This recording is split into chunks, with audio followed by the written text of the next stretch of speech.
this is Tata, and welcome to It's Wrestling Time Post Show. It is Monday, June 24th, 2024, and tonight I'll be talking about Monday Night Raw, but I'm not alone. Joining me for this review is fellow WrestleManiac, Josh. Hey, how's it going, everybody out there in, I can't even say TV land anymore. It sounds like an old person, YouTube land, whatever you call it nowadays. In the entire world, let's just say the WWE Universe, WrestleManiacs Universe. Hey, everybody, let's just say it that way. Make it simple and easy.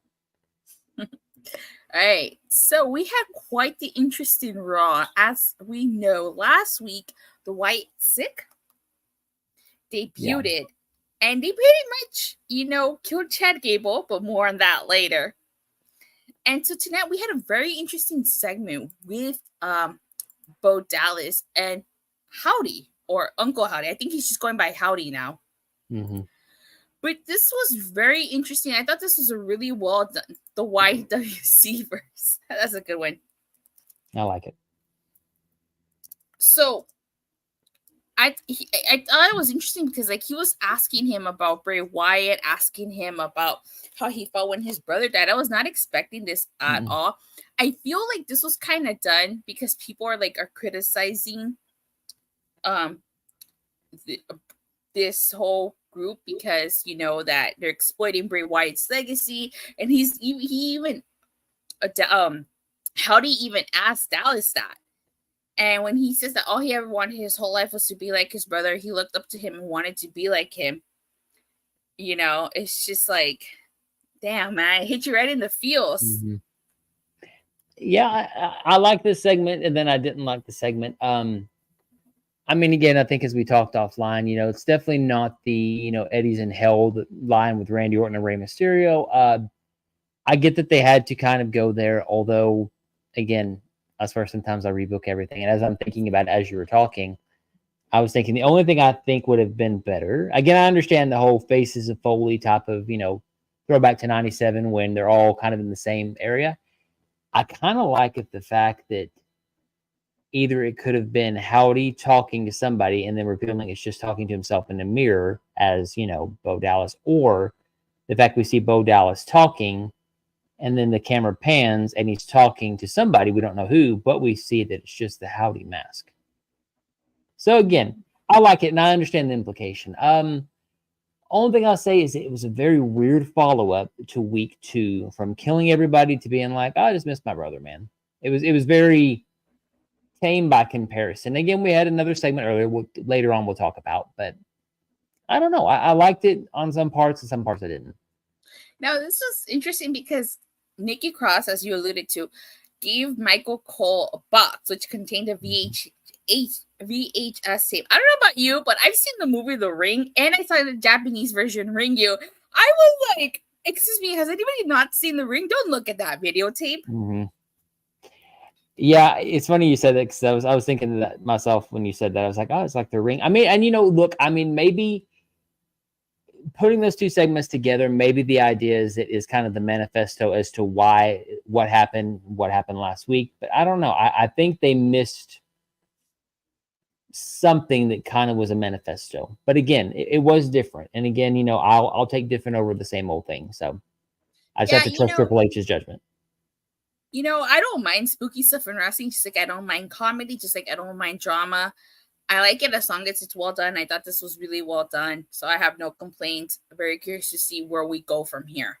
Yes. Yeah, and I definitely I gotta dig those smoke effects, man. I mean, I've done plays before, and I'm just like, how in the world do they make that smoke look so thick and just haunting? So definitely, again, like I said, it's not tuned me out yet. I hope we get a faster result, because I mean, I love Bray to death, but God, last time he did his kind of thing, it wasn't good because it took forever for anything to happen. Michael says, I like how Bo explained how he felt about losing Bray at Ash Story. I do. I like that too. I really thought that was nicely well done. Nikki went and rented The Ring from the Blockbuster video. Is Blockbuster even still around? Oh man, I just aged 20 years. Thanks for that, man. I appreciate that. Me too. I remember Blockbuster. I remember going there with my parents, renting movies, video games. And it wasn't just Blockbuster. I remember going to my local mom and pop shops. So let me ask this question. When you say rented movies, are you talking about VHS or DVDs? Both. Well, okay. I was gonna say, be kind and rewind or get that $1 or $2 charged for I not came rewinding from the the movie. era of VHS too. Okay, I had my own VHS too. I'm not that much younger than you. You Okay, mean you had your own VCR? Is that what you're trying to tell me? Not VHS player, VCR as we call it, right? I know what a VCR I is. know you do. My wife calls it VHS player. I'm like, no, it's called VCR. Oh, I miss Blockbuster. Yeah, insane. I think there's like one left. Yeah, I forget where, somewhere Alaska or something. I don't know, some rural area. So let's talk about Liv Morgan. We have new tag team champions, and all thanks to Liv Morgan. So Liv Morgan basically, let me see. No, I didn't. Fun fact, I was not even watching Power Rangers during that time. Like, I grew out of Power Rangers. And then I didn't get back into Power Rangers until 2007. But by then, Blockbuster was like on its last leg. Right. So, like I was talking about, so Liv Morgan basically manipulated R-Truth into giving Judgment Day a tag team title shot, and this was before tragedy struck. Like, she's over here hugging him and like calling out to him, and she's got this little smile on her face. But really, she did this so that Finn Balor can hit the coup de grace and win the tag titles. And it's very interesting, like how at the end, like they're looking at her like, you know, what the heck, and they actually like celebrate with her. So very interesting. Can't wait to see what happens with this next week on Raw. And Michael Cole calling her the Yoko Ono. So, what a throwback.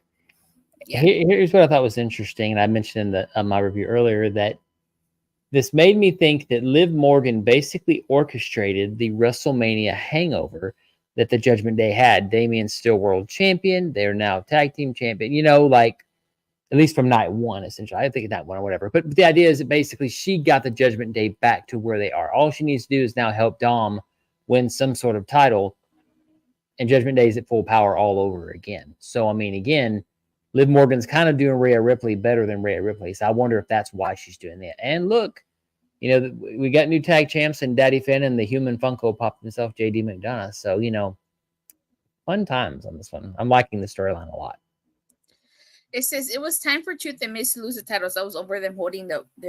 You know, I have to say, I agree. I feel like their title reign was kind of lacking something.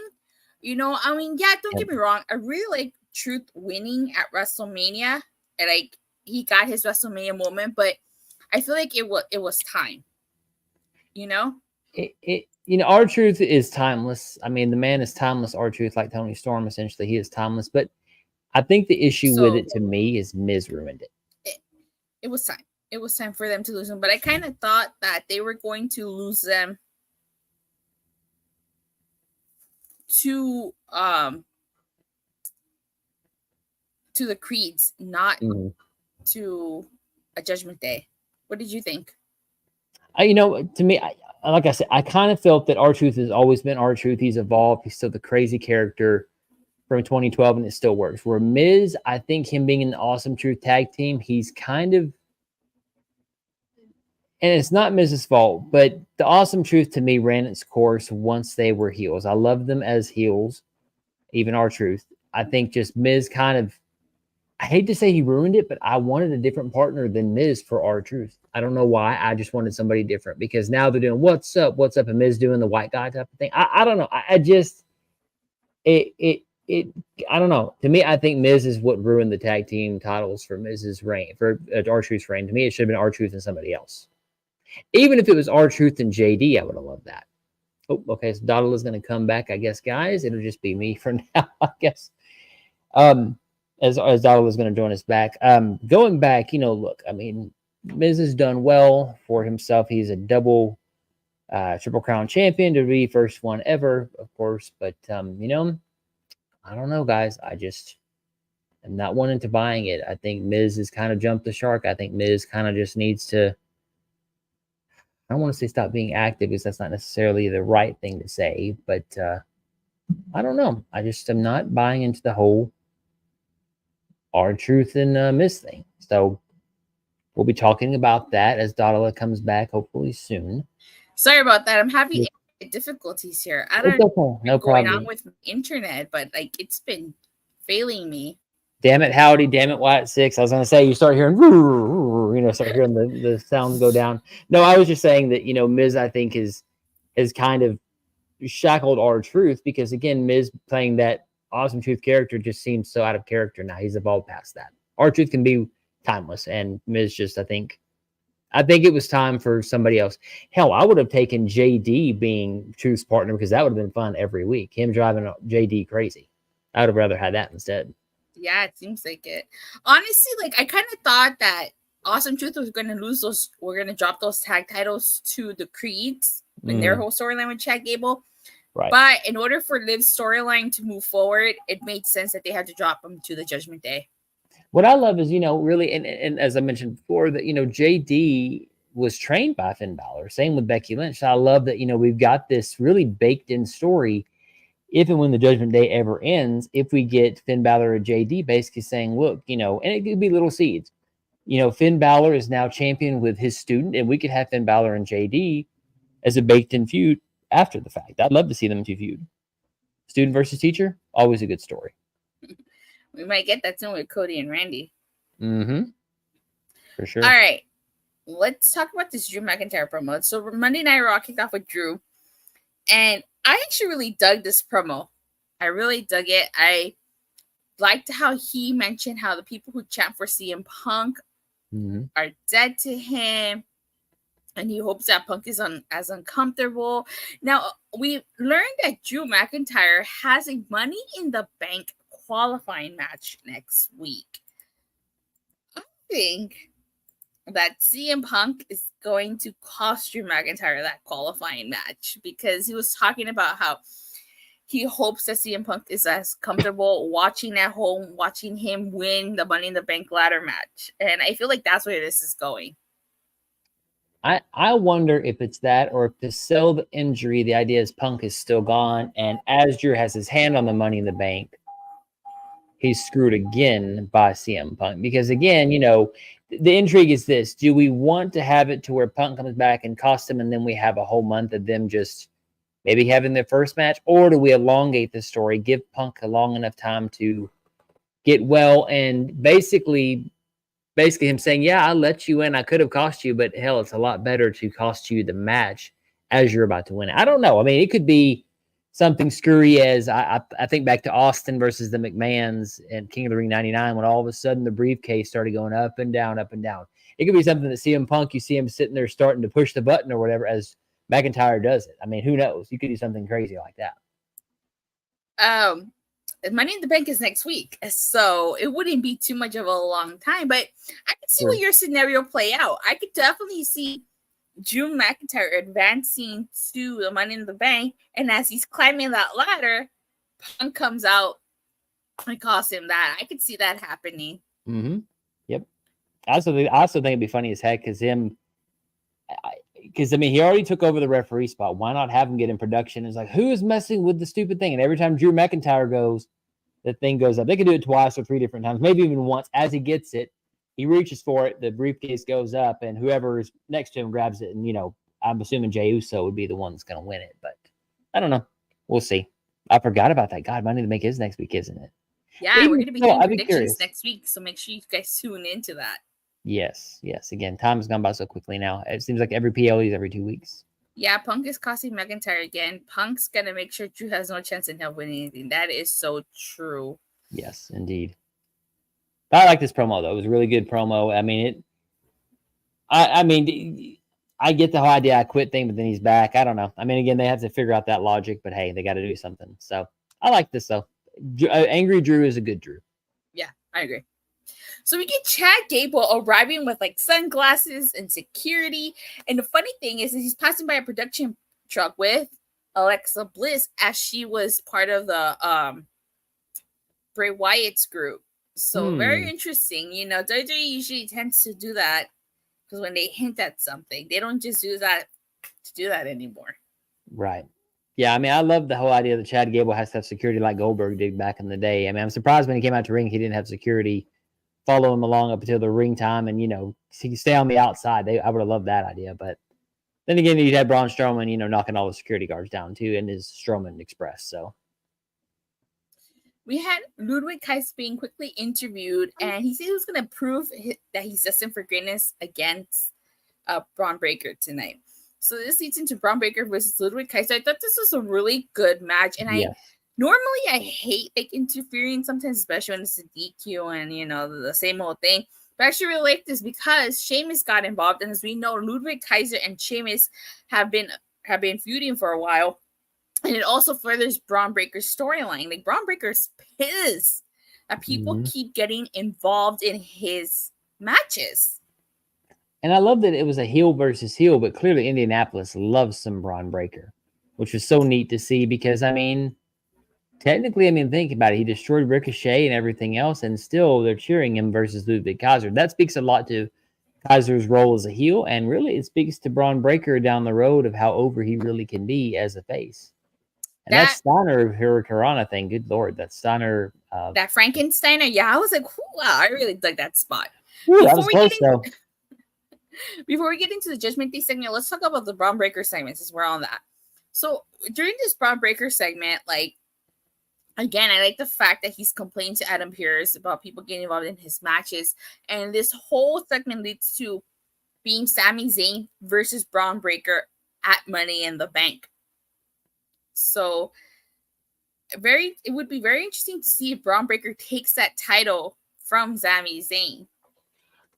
I'll say this, and somebody made a comment last week, and really, I hate to say they were right, but somebody said, you look at Braun Breaker, he looks like $1 million, and Sami Zayn looks like just some guy that works at Target because he just has that. He's not as buff, he's not as polished as Braun Breaker, and for him to be like anytime, anywhere, and him say, I'm going to hurt you. I mean, I like this segment, but we got Sheamus and Ludwig Kaiser wanting a shot at the Intercontinental Championship too. So I'm wondering if it's really going to be between them two or a fatal 4-way.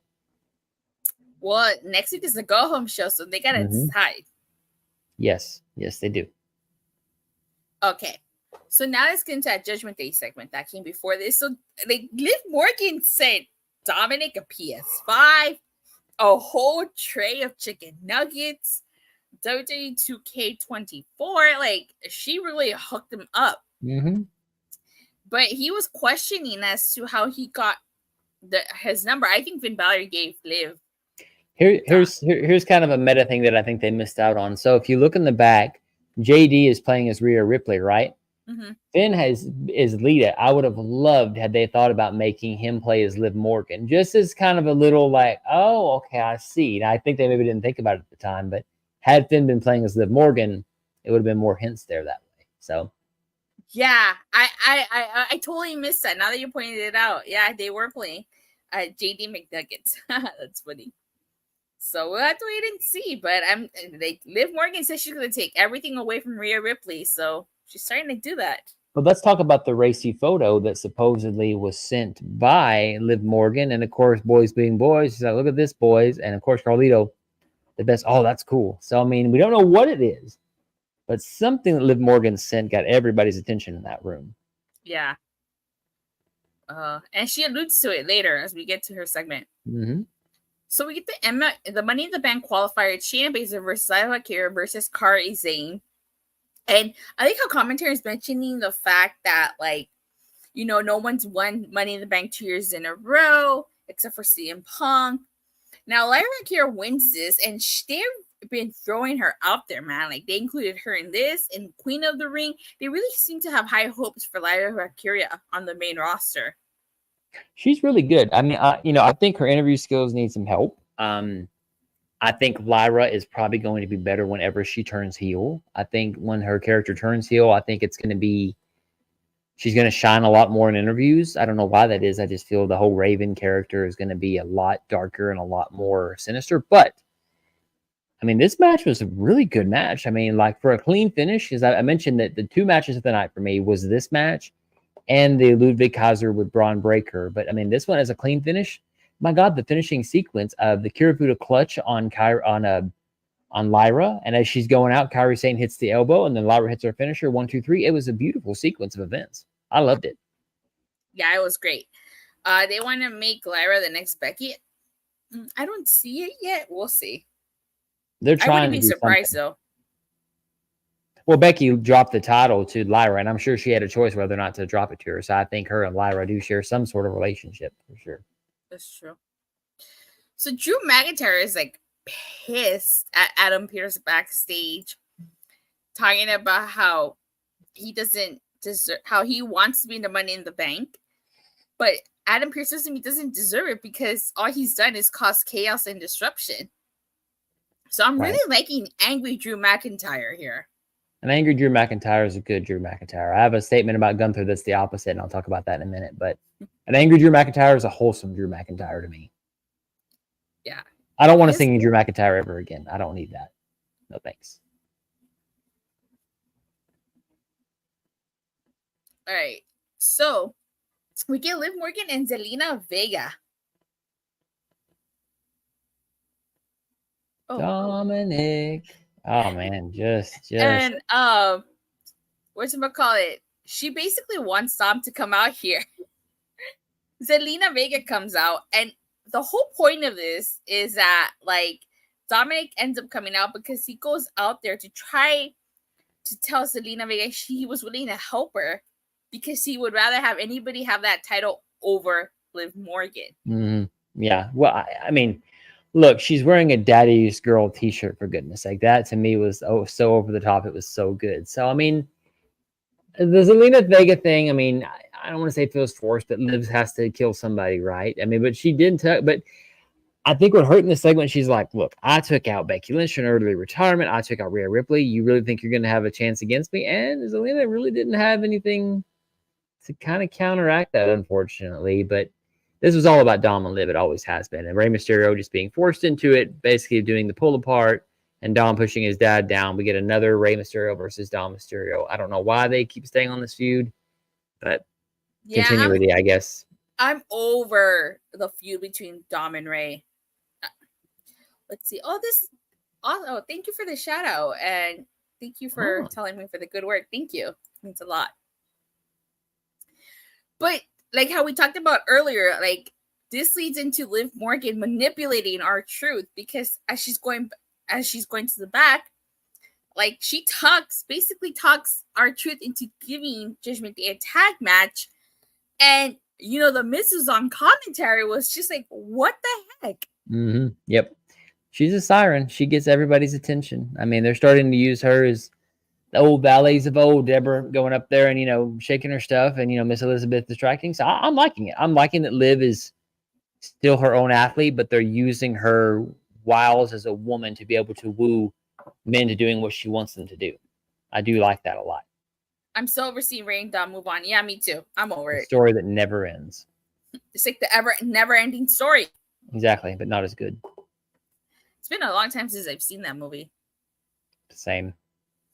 So next we get what's supposed to be a Chad Gable interview, but Adam Pearce speaks on his behalf. Basically tells us that Chad Gable is medically cleared to compete tonight and that he's focused on tonight's match. We'll get into his match in a bit.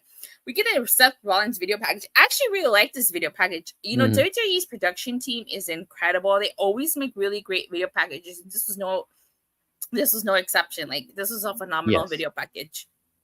I would agree. Always good production. And, I mean, and it kind of caught you up if you were like, where the hell Seth Rollins been? Now you know he's been busy at home. Yeah.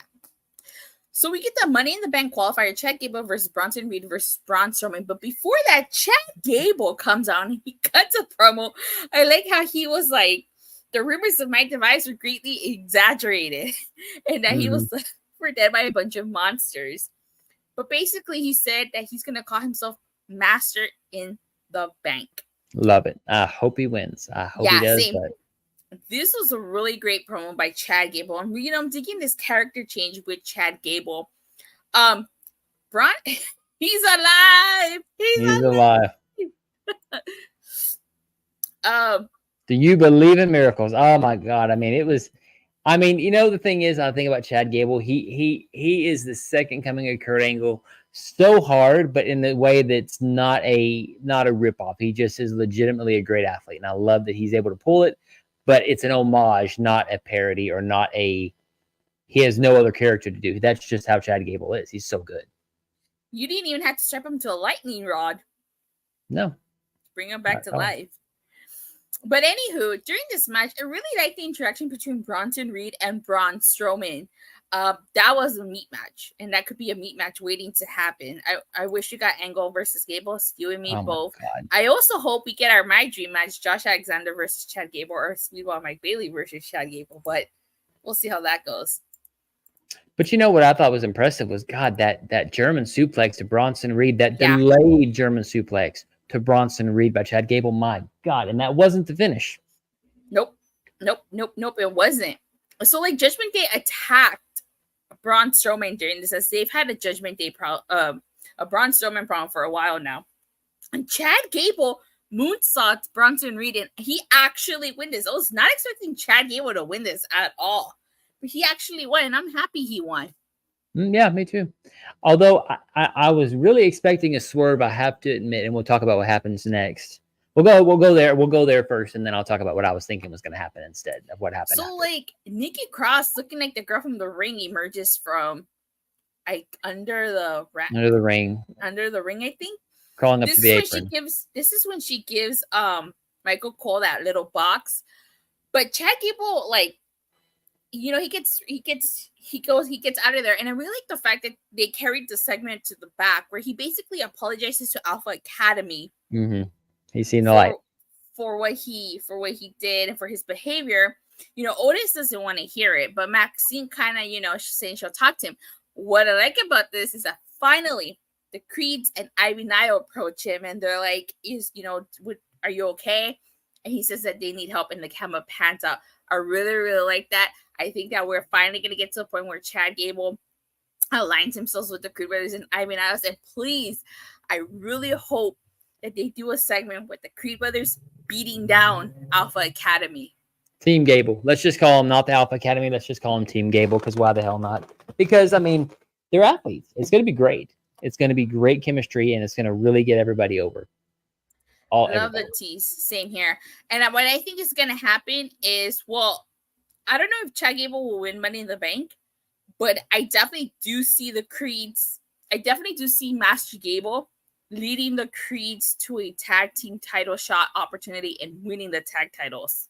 Yes. I mean, you know, again, my booking, I know everybody's going to hate what I'm about to say, but God, I would love for Gable to win and cash in on Gunther just for the hell of it, because it's the visual of cashing in on Gunther if he wins the world title at SummerSlam, Bash in Berlin or whatever. Oh my God, can you imagine the heat he would get an American cashing in on a world champion Gunther at Bash in Berlin with the Creeds as champion? Your next mega heel right there. But he would actually get Gunther back, because remember, Gunther humiliated Chad Gable in front of his family, and he made his daughter cry. And not only did he make his daughter cry, he laughed about it too. Exactly. But that's the thing, though. In Bash in Berlin, they're going to lose their stuff if that happens. And that'd be amazing. My God, that would be the next step up for Chad Gable he would need, beating Gunther. Now, it would suck for Gunther, but Gunther's going to be a world champion 10 times over. Gable only has his 1 or 2 shot. I mean, I would hope not, but no, I really thought when Nikki Cross came out, I thought they were going to swerve us and have them all of a sudden look at Braun Strowman and be like, because remember, Strowman was associated with the Wyatts for a while, and they haven't said anything. I was really expecting for us to be swerved, thinking, oh, they're going to get Chad Gable, but all of a sudden, again, I understand they have the Judgment Day, but to me, I would have loved it to be if we see them take him out, all of a sudden he's laid out, and there comes Eric Rowan with that giant hammer as the bunny, and everybody's standing underneath him. Oh my God, they've got Braun Strowman. Yeah, I definitely would have liked that. Maybe that'll happen eventually, but not anytime soon. Yep. So, really great stuff with Chad Gable. Oh, I can't wait for him to be Master Gable in the Bank. Yes, I will love it. So we get Alba Fire and Isla Dawn versus Katana Chance and Kayden Carter. I didn't think this was a bad match. I thought it was a decent match. Kind of a short match for the Unholy Union. Thank you. And then at the end, Damage Control attacked the Unholy Union. Katana Chance and Kayden Carter. I did notice that they didn't really refer to them as an unholy union. I'm hoping that that's still their tag name. They didn't take away their tag name, but I think this was a decent match. It is. I mean, based upon what I saw on the screen behind them, and look, I told my wife, I said my heart's torn now. My friends are fighting. The two groups that I like are now fighting each other. Who do I go with now? Do I go with Damage Control? Sans, of course, Dakota Kai. Get rid of her, please. For God's sakes, get rid of her. And the Unholy Union. Go ahead. Sorry. No, go ahead. No, that was all. I was just saying it. My friends are fighting. Michael says they knew they were retaining. Yeah, I think we all knew they were retaining. I was so excited. I was so damn happy they took out Katana and Kayden because I'm so tired of that gimmick. I'm tired of the smoke. I'm tired of that. Please give me something different with them too, because I'm not buying into the raving group gimmick. So send them away, repackage them, NXT, whatever. So I was glad. Speaking of Judgment Day, I can see Liv replacing Rhea by the way things turned out tonight. I could definitely see that. She said she's going to take her title, her man, and her group. She's going to take everything from Rhea, and she kind of is so far. I hope Finn basically becomes the leader of the Judgment Day. Why not? I think Judgment Day is going to fall apart once. I know. It hurts my heart to think that, because I would love to see Finn lead a group, because I think he's really good at it. Yeah. We'll get into that in the upcoming segments. I'm excited for that. So we get the second Judgment Day segment, and the thing about this is, as Damian Priest is coming into the locker room, Liv Morgan is coming out, and like Finn Balor looks like he got caught in 4K again. God, I wish they just had her just do this just because like a woman wipes her lipstick or whatever, but I guess they can't do that till Netflix era essentially. Which it was interesting.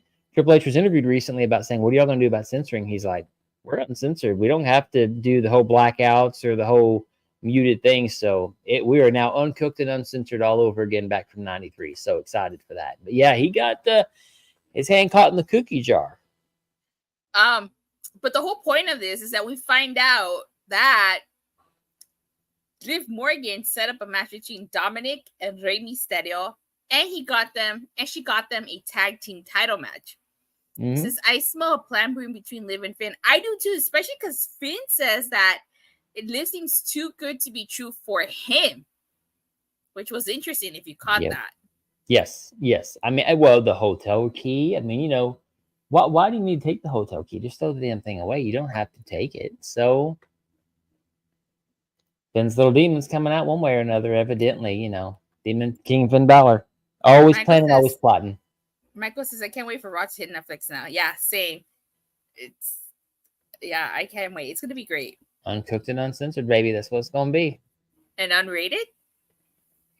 Maybe. Might be. Attitude Era's coming back one way or another. Well, not to that degree, but it's getting there. Not to that degree, yeah. We get an awesome shoot segment, and I really like how Archer brings up like romance movies during this. He tells the Miz that he loves him, but only as a friend. Not that there's anything wrong with that. The classic Seinfeld line. Perfect. I actually have never watched Seinfeld. It's funny, I haven't either. I just know that line comes from that movie. But all the movies he listed, though, I've watched all of those. That's why I was like, man, I am old. Because I watched all the movies he listed. They're really great movies. For sure. Recommend highly. I got to check out some of those movies you mentioned.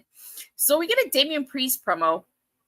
And I really like this. But tell me why Seth Rollins was dressed as Cruella de Vil.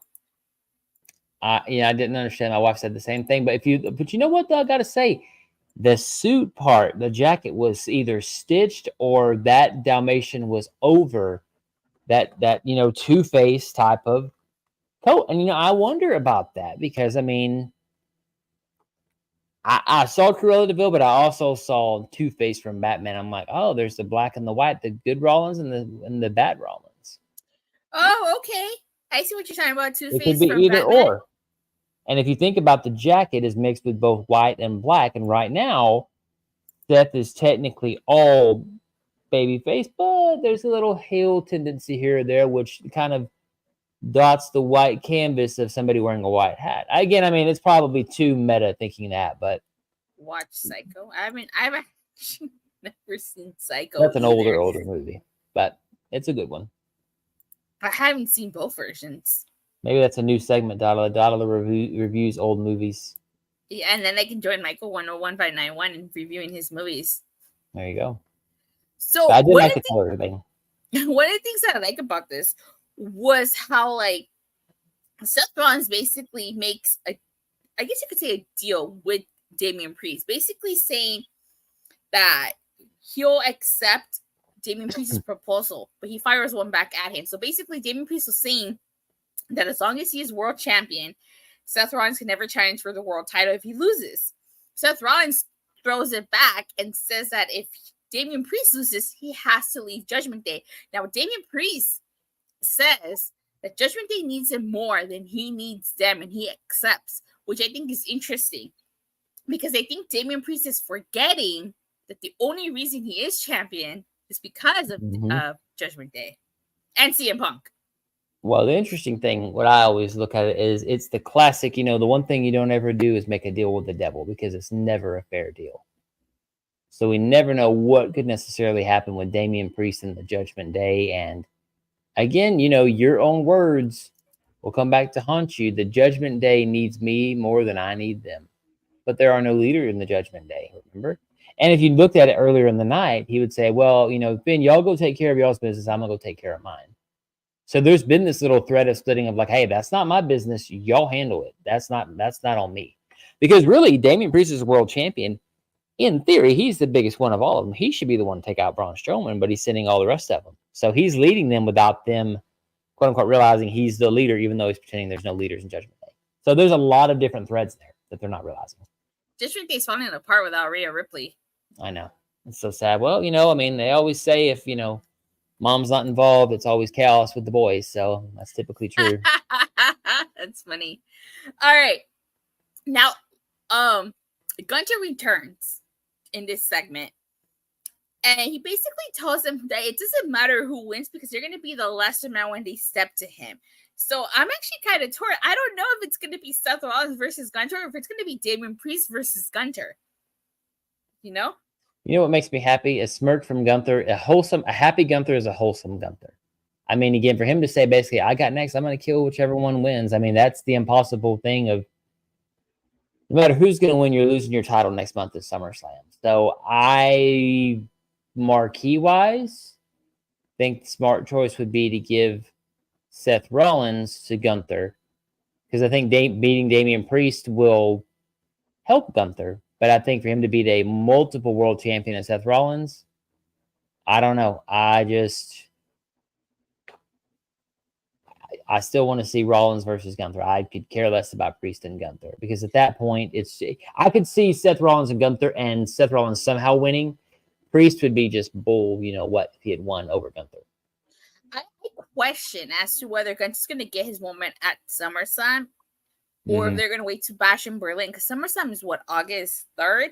Bash in Berlin is August 31st, I believe. It's like the last Sunday or Saturday in August. So there's that gap. You could tell a small story leading up to Bash in Berlin if Gunter loses at SummerSlam. Right. Again, this is where I hope Master Gable wins and we get the exact prediction I mentioned. I would hope and pray that's what is going to happen. But, you never can tell. The Money in the Bank submission made things interesting for SummerSlam. Very. They did. I still think that Judgment Day is somehow, some way going to play a factor into all of this.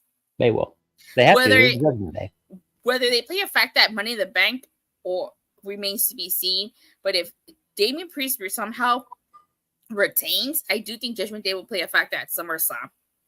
I think Liv Morgan helps Damian Priest, because if you think about it, they've all kind of bought into Liv Morgan except for Damian Priest. And technically, she's not in the Judgment Day. So, in all technicality, the Judgment Day is not necessarily banned. But remember, words are important in WWE.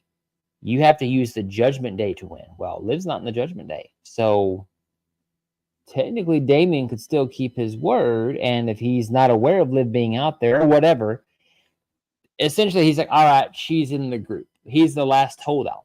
So, I don't know. I mean, again, can I see Damian keep until SummerSlam? Yeah, probably. I think it could work. Is that what you're going to do for predictions next week?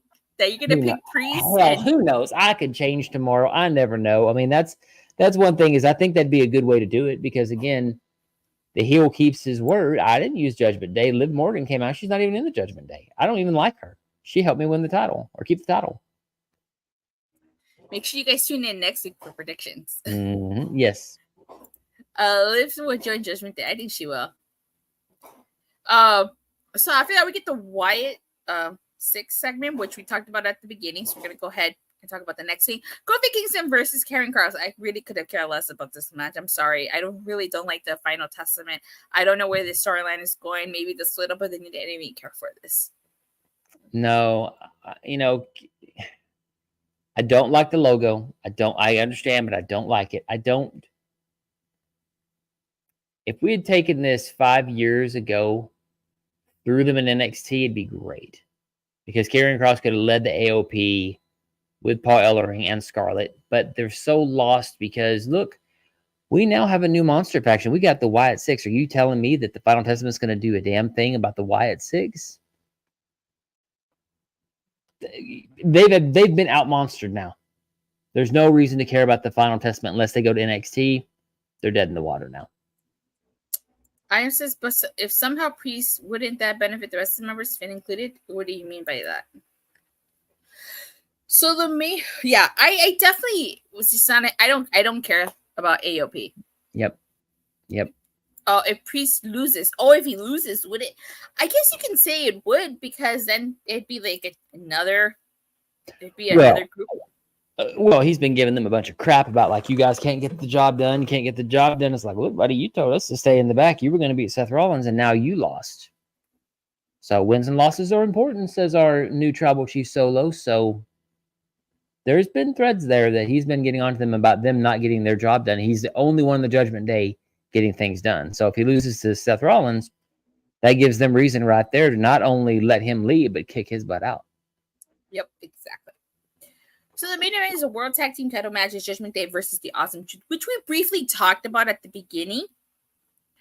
They say they're going to have to find a new gimmick for Karrion Kross at this point. Yeah, they are. Because it's not sticky.